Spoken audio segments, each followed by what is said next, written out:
Hello, ladies and gentlemen. Welcome back. This is BallerNation. Another series is come and gone. It was a busy night last night. I'm back with a series review. Philadelphia 76ers versus the Washington Wizards series review.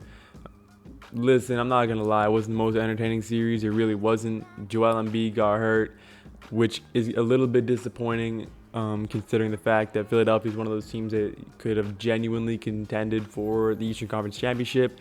Maybe have gone to the finals. Who knows? They obviously still could, but the Joel Embiid being hurt is kind of a. I don't want to say it's expected, but it sort of is. He's been. I mean, he did get hurt earlier this year, but now it's kind of come back to haunt him again because he's been pretty healthy pretty much all year long. Pretty much what I do here, I look back at the series, give y'all my thoughts on the series, and then sort of the future, I think, for both of these teams. Washington's future looks a little bit less good, obviously, than Philadelphia's future. Yeah, that's sort of what I do here. I've already done the Milwaukee Bucks series, I did the Brooklyn Nets series, and by the time you're watching this, I will have recorded the Utah series and what was the other one? The Knicks series and the Hawks. A busy night last night. Without further ado, let's get going. I've already kind of mentioned the Joel Embiid situation, which is a little bit unfortunate. I'm not going to lie, I thought this series would be a lot closer. I predicted the 76ers to win the series in 6 games. Philadelphia won it in 5. They probably could have swept, but Washington, they got fortunate because of the Joel Embiid injury.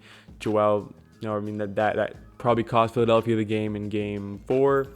Last night, however, when I'm recording this last night, it didn't really matter.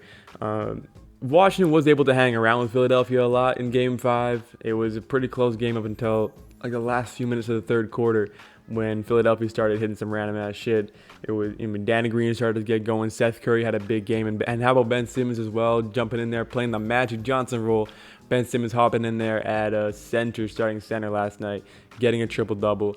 And I thought it was really cool that after he grabbed his 10th rebound to get the triple-double, he was able to dribble the ball at the core, lead the offense. The Wells Fargo Arena or Wells Fargo Center gave him a standing applause, or whatever the arena name is in Philadelphia. It used to be Wells Fargo. I don't know what it is now. But they were hyping up Ben Simmons, as they should. He's the future of the team. He is the team right now with, obviously, Joel Embiid's injury. I think the first thing that I need to mention is Tobias Harris, though I think he kind of gets swept under the rug. People forget how good Tobias Harris is. When he was on the Clippers, he was just amazing.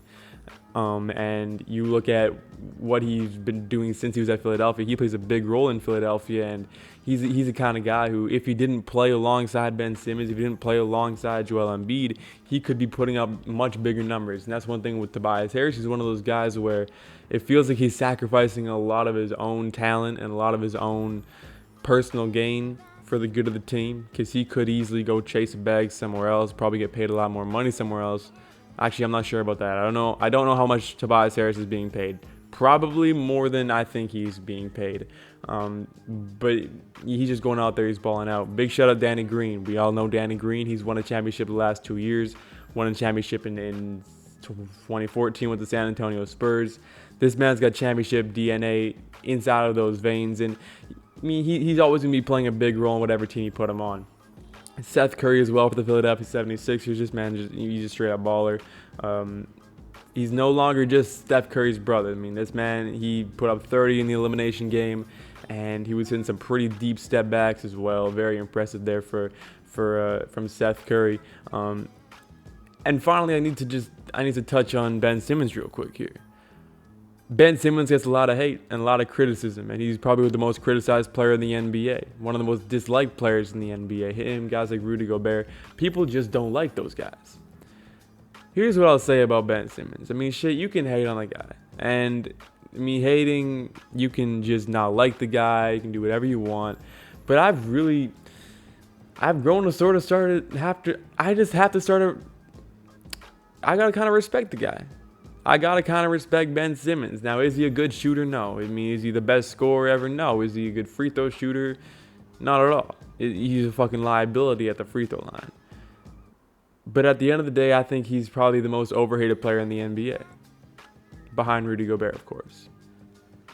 But I mean, that's Ben Simmons. Ben Simmons, to me, when I look at it objectively, and after watching that Washington Wizards series, I have to kind of sit there and be like, all right, he can't really shoot for shit.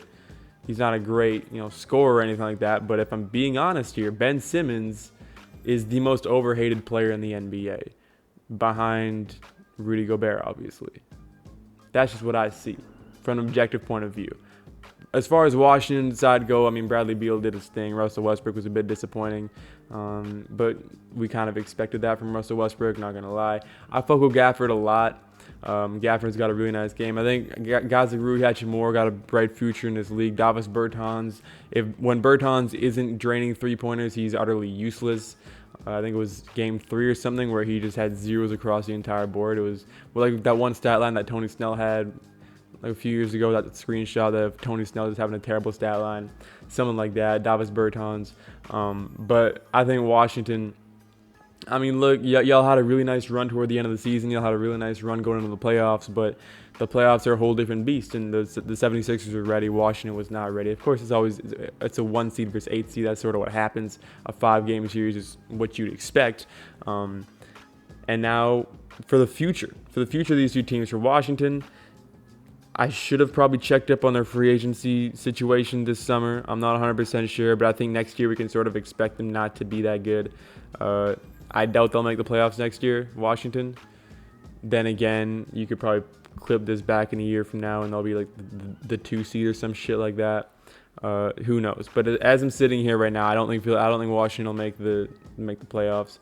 I think that the East is getting a lot better. The East was very young this year, and a lot of the younger teams got a lot better. And simply put, I think Washington, there's not an attractive place now for free agents to come.